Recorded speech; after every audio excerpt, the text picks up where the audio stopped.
Hello everyone. हम इस video में यूपी पुलिस कांस्टेबल परीक्षा 2024 का पेपर देखने वाले हैं और बहुत ही इंपॉर्टेंट क्वेश्चन है मैथ के। चलिए स्टार्ट करते हैं। प्रत्येक क्वेश्चन इंपॉर्टेंट है, एग्जाम से पहले इस वीडियो को जरूर देख कर जाना और आप प्रत्येक क्वेश्चन का आंसर देंगे। अगर आपकी तैयारी अच्छी है तो कॉमेंट में सभी आंसर दें। तो पहला क्वेश्चन है, प्रिया अकेले एक कार्य को 15 दिन में पूरा कर सकती है। प्रिया स्नेहा मिलकर उसी कार्य को 10 दिन में पूरा कर सकती हैं। स्नेहा अकेले उसी कार्य को कितने दिन में पूरा कर सकती है। इस टाइप के क्वेश्चन इंपॉर्टेंट है। आपकी परीक्षा में 2 से 3 क्वेश्चन टाइम एंड वर्क से पूछे जाएंगे। चलिए देख लेते हैं। तो यहाँ पर प्रिया कर रही है, प्रिया को पी से डिनोट कर लेते हैं। प्रिया 15 दिन में कर रही है काम को और Priya plus Sneha P plus S ये दोनों 10 दिन में कर रही हैं। अब दोनों का एलसीएम लेंगे, 15 और 10 का 30 आ जाएगा। 15 से काटेंगे 30 को तो 2 बार कट जाएगा और 10 से काटेंगे तो 3 बार कट जाएगा। अलग अलग एफिशिएंसी आ गई, प्रिया की 2 आ गई और प्रिया प्लस स्नेहा की एफिशिएंसी आ गई 3। अब यहाँ पर बोला गया है स्नेहा अकेले उसी कार्य को कितने दिन में पूरा कर सकती है। तो देख लेते हैं। तो P प्लस एस में से P माइनस करेंगे तो कितना बचेगा 1। अब ये किसकी एफिशिएंसी आ गई, ये आ गई केवल स्नेहा की। अब कार्य कितना है तो टोटल 30 कार्य को कराने में स्नेहा 1 की एफिशिएंसी से करेगी तो मतलब कितने दिन में कर पाएगी, तो 30/1 कर लेंगे तो 30 दिन में कर पाएगी। तो राइट आंसर है इस क्वेश्चन का तीसरा ऑप्शन। थर्ड ऑप्शन इसका राइट आंसर है। आप सिंपली सॉल्व कर सकते हैं। दूसरे क्वेश्चन का आंसर देंगे। दूसरे क्वेश्चन को सॉल्व करें सभी। एक पिता और उसके पुत्र की औसत आयु 24 वर्ष है। 6 वर्ष बाद उनकी आयु का औसत क्या होगा। देखो सिंपल सा क्वेश्चन है, मतलब वर्तमान में उनकी आयु का औसत दे रखा है 24। तो पिता एक तो फादर्स हो गया और एक हो गया पुत्र मतलब सन। तो ये कितने व्यक्ति हो गए 2, 1 और 2। तो अब 2 से मल्टीप्लाई कर दो 24 को, तो औसत को हम मल्टीप्लाई करते हैं जितनी संख्या से तो क्या आ जाता है, उनका योग आ जाता है 24 दूनी 48। अब इनका वर्तमान योग आ गया फादर्स और सन्स का 48। अब देखेंगे 48 आ गया, यहाँ पर 48 लिख लेते हैं। पी मतलब एफ प्लस एस इन दोनों का योग। अब देख लेते हैं 6 वर्ष बाद उनकी आयु का औसत क्या होगा। मतलब 6 वर्ष बाद, अब से वर्तमान से 6 वर्ष बाद, मतलब फादर्स की में भी 6 जुड़ेंगे और सन की भी 6 साल जुड़ेंगी।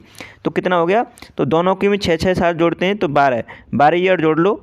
तो 48 में 12 जोड़ेंगे तो कितना हो जाएगा 60 आ गया। अब इनकी मतलब 6 वर्ष बाद 60 आ गया योग, ठीक है, दोनों को ही फादर प्लस सन। अब यहाँ पे औसत पूछा है तो कितने लोग हैं 2 से डिवाइड कर दो तो 30 आ गया। इन दोनों का औसत निकालेंगे तो 30 आ गया 6 वर्ष बाद, जो कि पहले ऑप्शन में करेक्ट आंसर दे रखा है। इस तरह आप इस क्वेश्चन को सॉल्व कर सकते हैं। सिंपल सा क्वेश्चन है। अब तीसरे क्वेश्चन का आंसर बताएं सभी। इंपॉर्टेंट क्वेश्चन है, तीसरे क्वेश्चन का आंसर करें। चलिए तीसरे क्वेश्चन को सॉल्व करते हैं। 40 आदमी 8 घंटे में 60 पेड़ काट सकते हैं। यदि इन 40 में से 10 आदमी काम में शामिल नहीं होते तो शेष आदमियों द्वारा 16 घंटे में कितने पेड़ काटे जाएंगे। चलिए सॉल्व करते हैं इस क्वेश्चन को, जल्दी से आंसर बताएं कमेंट में। तो यहाँ पर 40 आदमी 8 घंटे में का टाइम ले रहे हैं और कितने पेड़ काट रहे हैं 60। आगे देखेंगे, आगे यहाँ पर 40 में से 10 आदमी काम में शामिल नहीं होते, मतलब 40 में से 10 नहीं शामिल होते, इसका मतलब 30 शामिल होते हैं। अब वो कितने टाइम ले रहे हैं 16 घंटे और कितने पेड़ काटेंगे ये हमें निकालना है। तो ट्री को टी से डिनोट कर लेते हैं। अब यहाँ पे देखो 10 से काटेंगे 4 बार कट जाएगा और 10 से काटेंगे 3 बार और 8 से 2 बार और 2 से आप काटेंगे तो 2 बार कट जाएगा। अब देखेंगे आप तो यहाँ पे इसे 2 से काट दो तो कितने बार कट जाएगा, 2 से काटेंगे तो 30 बार। अब 30 × 3 कर देंगे और टी को इधर ले जाएंगे, क्रॉस मल्टीप्लाई हो जाएगा। तो टी = आ गया 90, क्योंकि 30 × 3 करेंगे तो 90 होगा। तो 90 पेड़ काटेंगे। तो तीसरा ऑप्शन इसका करेक्ट आंसर है। आशा करता हूँ समझ में आया होगा। इस तरह से करना है इस टाइप का क्वेश्चन। अब चौथे क्वेश्चन का आंसर बताएंगे, सभी आंसर करें। आपको स्क्रीन पर क्वेश्चन दिखाई दे रहा है। दूध और पानी के 60 लीटर मिश्रण में दूध एवं पानी की मात्रा का अनुपात 3:2 है। यदि हम दूध और पानी की मात्रा का अनुपात 1:1 में करना चाहते हैं तब मिश्रण में कितना और पानी मिलाया जाना चाहिए। देखो यहाँ पे ध्यान देने वाली बात क्या है कि यहाँ पे पानी मिलाया जा रहा है। तो चलिए सॉल्व करते हैं। तो पहले जो कितने लीटर दूध और पानी था 60 लीटर, तो यहाँ पे लिख लेते हैं। अब यहाँ पे अनुपात दे रखा है इनका, तो 3:2 दे रखा है, ठीक है। 3:2 दे रखा है किसका, मिल्क मतलब एम से डिनोट कर लेते हैं और वाटर को डब्ल्यू से, ठीक है। इन दोनों का अनुपात दे रखा है पहले का। अब यहाँ पे हम बनाना कितना है, 1:1 में। तो यहाँ पे देखेंगे हमें पानी मिला रहे हैं न कि मिल्क। तो मिल्क तो जितना था पहले दूध 3 था तो 3 ही होना चाहिए, तो आगे भी तो यहाँ पे 3 से मल्टीप्लाई कर लेते हैं, तभी तो हम समान बनाना है। तो दूध हो जाएगा, जैसे कि अब आगे देखते हैं 3:2। अब यहाँ पे 3 हो गया और इधर भी 3 हो गया क्योंकि मल्टीप्लाई कर दिया। अब देखेंगे आप मतलब जो दूध था वो तो 3 हो गया, मतलब पहले भी 3 था तो अब भी 3 है। लेकिन यहाँ पर अब देखो पानी 2 से बढ़कर 3 हो गया, मतलब 1 कितना बढ़ गया, 1। अब यहाँ पे आपसे पूछा पानी कितना मिलाया गया है, अब तो देखो 1 हमारे अकॉर्डिंग मिलाया गया है 1 अनुपात में। लेकिन पहले यहाँ पर देखेंगे तो 3 और 2 की यूनिट की वैल्यू है 60, तो 5 यूनिट की मतलब 3 और 2 कितना होता है 5, और यहाँ पर यूनिट की दे रखी है 60 वैल्यू, ठीक है। तो 5 से काटेंगे 60 को तो 12 बार कट जाएगा। अब हमें 1 यूनिट की वैल्यू निकालनी, तो 1 से मल्टीप्लाई कर दो तो 12×12 आया। तो फोर्थ ऑप्शन राइट आंसर आ गया इस क्वेश्चन का। आप सभी ने कमेंट में आंसर दिया होगा, अगर आपकी तैयारी अच्छी है तो फोर्थ ऑप्शन इसका राइट आंसर है। इस तरह से करना है इस टाइप का क्वेश्चन। अब 5वें क्वेश्चन का जल्दी से आंसर करें सभी। यदि P Q से 40% कम है तो Q P से कितना प्रतिशत अधिक है। तो इस टाइप का क्वेश्चन इंपॉर्टेंट हो जाता है परीक्षा की दृष्टि से। देखेंगे 40% की फ्रैक्शन वैल्यू होती है, सभी जानते हैं कितना होती है, 2/5। मतलब P Q से 40% कम है, मतलब Q अगर 5 है तो कितना कम है, 40% कम है P, मतलब 2 कम है 5 से, तो कितना है 3, ठीक है। तो ये है P कितना है 3 और Q कितना है 5। अब यहाँ पर पूछा है उसने Q P से कितना प्रतिशत अधिक है। तो P कितना है 3 और Q कितना है 5, तो कितना अधिक है 2। तो 2 अधिक है कितने पे, 3 पे, इंटू 100 कर लेंगे क्योंकि परसेंटेज में पूछा है। तो देखो आप इसे सॉल्व करेंगे तो कितना आ जाएगा, 66.66%। तो इस क्वेश्चन का राइट आंसर होगा फोर्थ ऑप्शन। आशा करता हूँ समझ में आया होगा, सिंपल सा क्वेश्चन था। 6वें क्वेश्चन का आंसर बताएं। एक राशि साधारण ब्याज पर 5 वर्षों में 10,650 तथा 6 वर्षों में 11,076 हो जाती है, राशि क्या है। देखो इस टाइप का क्वेश्चन इंपॉर्टेंट हो जाता है, मार्क्स कर लीजिएगा इस क्वेश्चन को। चलिए सॉल्व करते हैं इसे, जल्दी से आंसर दें अगर आपको आता है तो। 5 वर्ष में 10,650 और 6 वर्ष में 11,076 हो जाती है।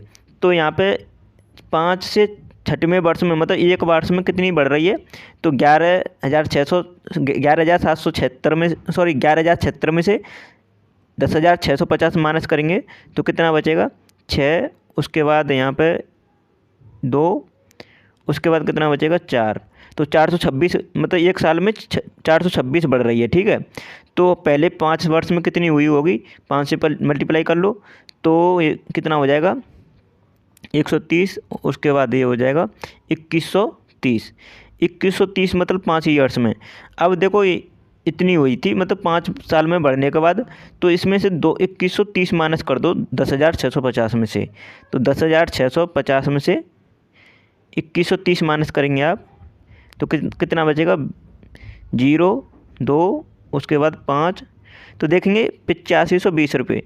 तो इसका राइट आंसर होगा, राशि पूछा था मतलब मूलधन पूछा था, 8520 रुपये था, ठीक है। तो इस क्वेश्चन का राइट आंसर है फोर्थ ऑप्शन।